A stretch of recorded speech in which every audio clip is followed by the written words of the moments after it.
जहन में ताज़ा कर लें लफ्ज़ी तर्जुमा सामने रखते हुए कि वह ऊहिया और वही की गई इला नूहिन नूह अलैहिस्सलाम की तरफ। क्या वही की गई? अन्नहु, बात यह है कि लन युमिन मिन कौमिका इल्ला मन कद आमन, आपकी कौम में से जो ईमान ला चुका है उसके अलावा और कोई हरगिज़ ईमान नहीं लाएगा। अब जो अगला हिस्सा है उसको हम एनालाइज करने की कोशिश करते हैं और वो है फ़ला तबतइस बिमा कानू यफ़अलून। अल्फाज ये हैं कि फ़ला तबतइस बिमा कानू यफ़अलून। फ़ला ये दो हरूफ हैं, इनमें फ़ा एक है और ला दूसरा है, ये दो हरूफ है। पहले अलग कर लेते हैं, फिर बात करेंगे कि हर्फ कौन सा है, फेल कौन सा है, इसम कौन सा है। तबतइस जो है ये फेल है, बिमा ये बा और माँ का मजमूआ है, इसमें बा हर्फ है और माँ जो है इसमें मौसूल है, तो इसम साथ लग गया इसम। कानू फेल है और यफ़अलूना ये तो खुद बता रहा है कि फेल। तो मुख्तलिफ अंदाज से आपके सामने एनालिसिस जो है वो आना चाहिए। कभी एक तरीके से चीज समझ ना आए तो दूसरे तरीके से उसे एनालाइज करना शुरू करते हैं।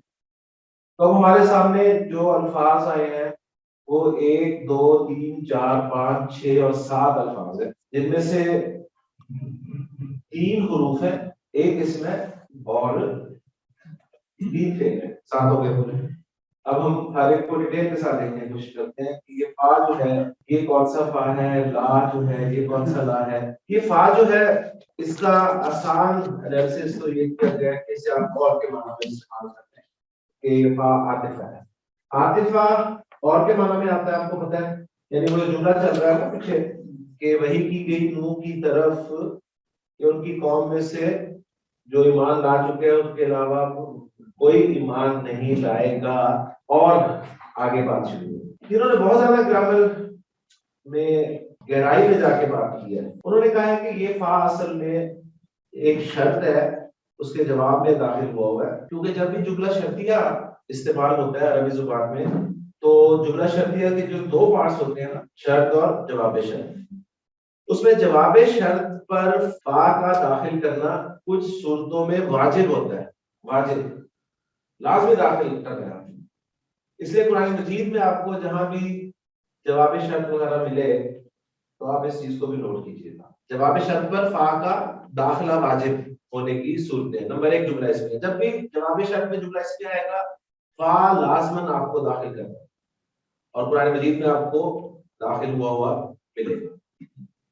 दूसरी सूरत फेले अम्र फेले नहीं, ये दोनों इकट्ठे लिखेंगे क्योंकि दोनों को ग्रामर वाले एक ही नाम देते हैं कि ये तलब जिसमें होती है जुमले में, जिस जुमले में तलब का मफहूम होता है, तलब, तो उस पर फा का दाखिला वाजिब होता है।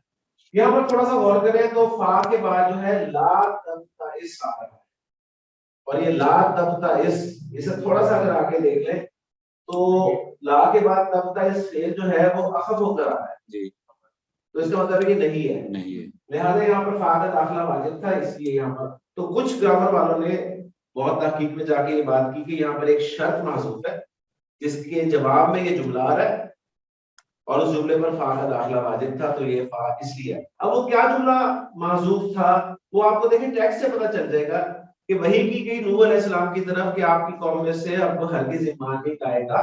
अब ये कहा जा रहा है जब मामला ऐसा ही है तो ला तब्ताइस बिमा कानू, इस तरीके से वो कुछ महसूफात भी निकाल दिया जिससे हम अपने, तो आसान बात ये थी कि फा को आफा कर दे और, लेकिन अगर आप देखें ना ईमानदारी से तो और के साथ वो नहीं बनता, सही, और के साथ वो मफहूम नहीं बनता जो फा इस सूरत में बनता है कि शर्त एक महसूफ है कि अगर, और शर्त एक ग्रामर वालों ने कहा जी यही शर्त हर जगह पर निकाल लिया जब मामला ऐसा ही है। अब इसकी अरबी करने की भी जरूरत है। इस फा का फिर उन्होंने नाम भी रखा है बाकायदा, और वाला फा तो आतिफा होता है, वो फा जिसके पीछे कुछ माजूफ माना जाए उसको ग्रामर वाले फा फसीहिया कहते हैं, फा फसीहिया। जुमला शर्त वाला जो मासूम माना जाता है ना, वो जुमला मैंने लिख दिया आपके लिए ताकि आपको हमेशा याद रहे कि इजा कानल अम्रु कजालिक, इजा जब अम्र मामला, कजालिक ऐसा इसी तरह है, काना है, तो ला तबता इस बीमार कानून, दरवाजे पे नॉक होती है, आप क्या सवाल करते हैं? कौन है? कौन, ज्यादातर कौन कहते हैं आप जी। अब पूरा जुमला आप कभी नहीं बोलते जी, कौन दरवाजे पर दस्तक दे रहा है, कौन ही कहते हैं आप, तो अगले को भी समझ आती है कि ये मेरे से पूछ रहे हैं, और वो जवाब में फौरन अपना बताता है जी मैं। तो ये फा या तो आतफा हो सकता है या फा सीहा हो सकता है, उसको फा सीहा इन शॉर्ट भी किया जाता है, फसीहा। ला जो है ये हर्फ है, ला इसम से पहले भी आता है, ला फेल से पहले भी आता है। यहाँ चूंकि फेल से पहले ही आ रहा है तो हम इसी पे बात करेंगे। इसके बाद फेल आ रहा है और फेल मुजारे जब इसके बाद आता है तो वो दो तरह का फेल मुजारे आता है, या तो फेल मुजारे नॉर्मल इस्तेमाल होता है या फेल मुजारे अखफ या मजूम इस्तेमाल हो रहा हो। अगर तो ला के बाद फेल मुजारे मजूम इस्तेमाल हो रहा हो तो ये ला जो है ला नाहिया होता है, ला नाहिया होता है। और अगर ला के बाद फेल मुजारे नॉर्मल इस्तेमाल हो रहा हो तो वो ला ला नाफिया हो। तो ला का भी पूरा नाम आपको पता चल गया कि ये ला जो है ये ला नाहिया है। यानी ये टर्मिनोलॉजी आपके सामने जब भी आएगी ला नाहिया तो आपको पता चल जाना चाहिए कि ये कौन से ला की बात।